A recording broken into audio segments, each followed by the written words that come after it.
몇 가지 드리퍼를 써봤는데 굉장히 간편하고 이 삼각형이 의외로 내가 얼마 정도 물을 사용하는지 잘 모를 때가 많이 있거든요. 일단 파우치부터 말씀을 드리면 이렇게 컴팩트하게 딱 만들기 위해서 드리퍼 대신에 이런 에어로프레스를 사용하는 이유가 안녕하십니까, 중복투자 캠프입니다.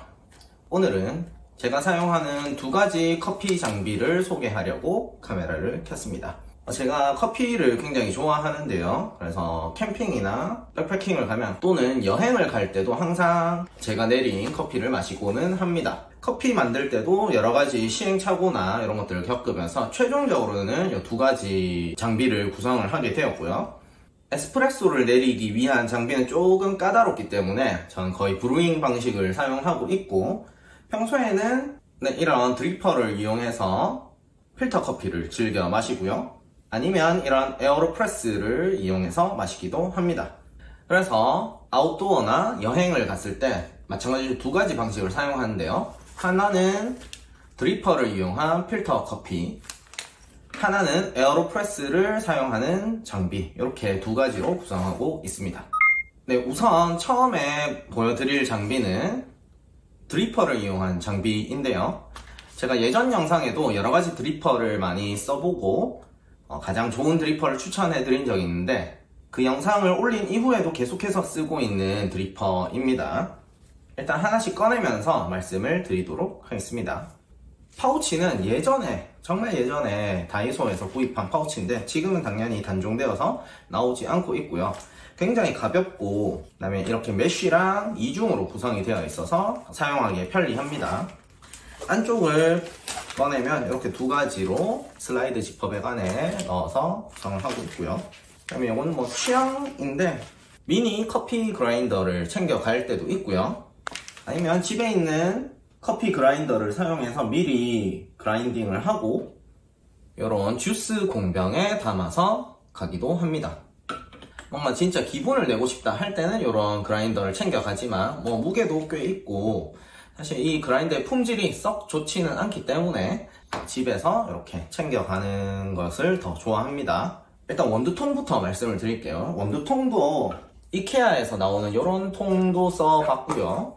그 다음에 백컨트리에서 팔고 있는 이런 공병도 사용해보고 했는데 사실 얘들은 좀 용량이 부족하고요. 그 다음에 이렇게 넓은 용기 같은 경우에는 좀 향이 많이 빠져나가고 조금 밀폐력이 미덥지가 못합니다. 그 다음에 백컨트리 공병은 굉장히 잘 쓰고 있는데 얘도 마찬가지로 제가 보통 커피를 3번 정도 마시거든요. 첫날 도착하자마자, 그 다음에 저녁 먹고, 그 다음날 아침, 이렇게 3번 정도 마시는데, 그러면 원두를 넉넉하게 한 50g 정도는 챙겨가야 합니다. 근데 그라인딩 해서 요 안에 넣는 게 조금 부족해서 진짜 꽉꽉 눌러 담으면 50g까지 채울 수 있는데 좀 신경을 써야 되고, 요 안에 가루를 넣는 것이 좀 불편한 점이 있습니다.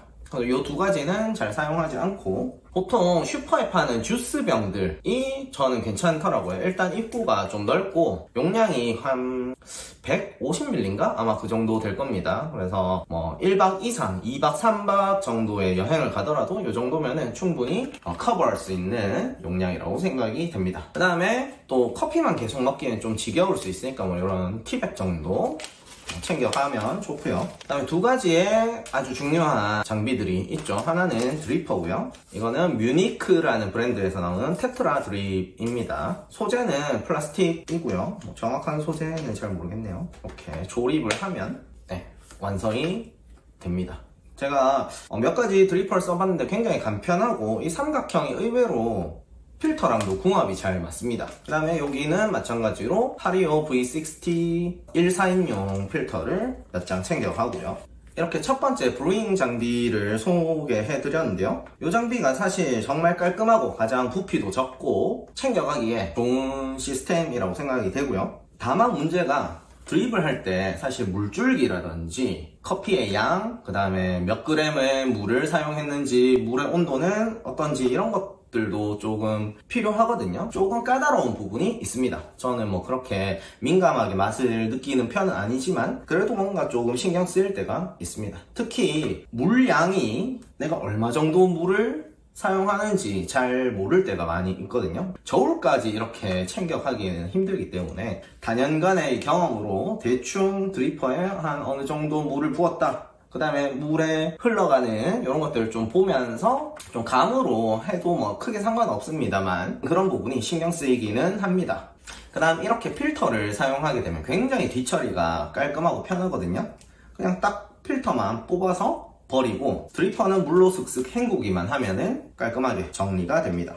그래서 이 드리퍼는 뭐 물 온도나 이런 것들이 크게 신경이 안 쓰이는 범위 내에서 사용할 수가 있을 것 같고요.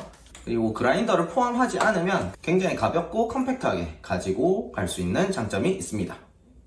네, 그 다음 장비는 에어로프레스로 세팅이 된 장비입니다. 아까보다 훨씬 부피나 이런 것들이 달라졌죠. 그래서 얘는 캠핑에 좀 적합하고 백패킹이나 이런 데는 조금 부적합하고요.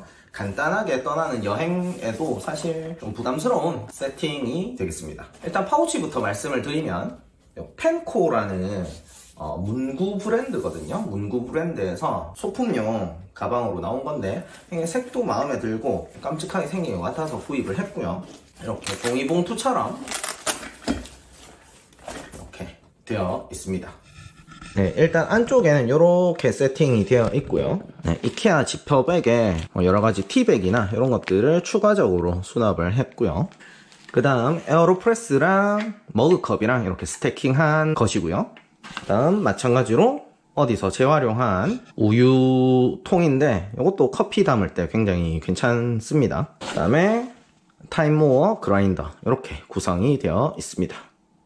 네, 전체적으로 사실 이 파우치에 거의 맞춰진 세팅이고요. 그라인더는 이게 타임모어의 C2 그라인더라고 해서 굉장히 입문용으로 괜찮다고 알려진 제품이고요. 원두통은 이렇게 길쭉한 형태의 우유 공병 이런 것들이 저는 사용하기가 편했습니다. 입구도 넓고 그라인더가 있기 때문에 여기에는 홀빈을 가지고 가면 되겠죠. 밤낮 없이 커피만 마실 순 없으니까 이런 거 챙겨가고, 그 다음에 이게 바로 세팅의 핵심인데요. 네, 이렇게 컴팩트하게 딱 만들기 위해서 이런 풀사이즈 에어로프레스가 아니라 에어로프레스 고라는 제품이 있습니다. 얘보다 조금 더 작고요. 일단 라운드형 커피 필터를 담을 수 있는 반찬통이죠. 메쉬망을 벗기면 이렇게 450ml 티타늄 머그컵 안에 이렇게 딱 수납이 됩니다. 얘를 펼치면 원래 제품인 교반기와 커피 스푼 이렇게 있고요. 그 다음에 에어로프레스 본체가 이렇게 있습니다. 이렇게 딱 크기가 걱정했는데 딱 맞더라고요. 원래 에어로프레스 고에 요 두 개가 같이 포함이 되어 있거든요. 필터 케이스는 이게 뚜껑이 닫히지가 않고 몇 장 들어가지도 않고 굉장히 좀 허접해서 얘는 안 쓰고 있고요. 얘가 에어로프레스의 기본 머그인데요. 사실 너무 투박하고 또 플라스틱이라는 이 느낌이 조금 별로라서 얘랑 얘는 사용하고 있지 않습니다.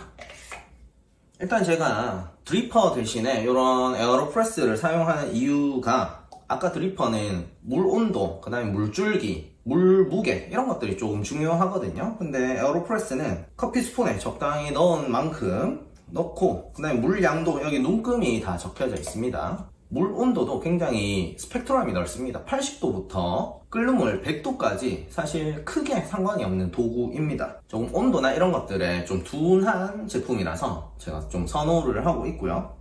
그래서 진짜 캠핑에서 좀 제대로 커피를 즐겨보고 싶다 그러면은 요 세팅을 가지고 가고, 여행을 가더라도 뭔가 좀 많이 챙겨가는 그런 장기간 여행 같은 경우에도 이렇게 챙겨가기도 합니다. 네, 오늘은 이렇게 아웃도어나 여행에서 커피를 즐기는 저의 방식을 조금 소개해 드렸고요. 모카포트도 있고 컴프레소도 있고 등등 여러가지 간단하게 정말 스틱커피나 이런 것도 있지만 제가 즐기기에는 이 두 가지 방법이 가장 좋은 것 같습니다. 오늘도 시청해 주셔서 감사하고요. 다음에 또 다른 영상으로 찾아뵙겠습니다. 안녕.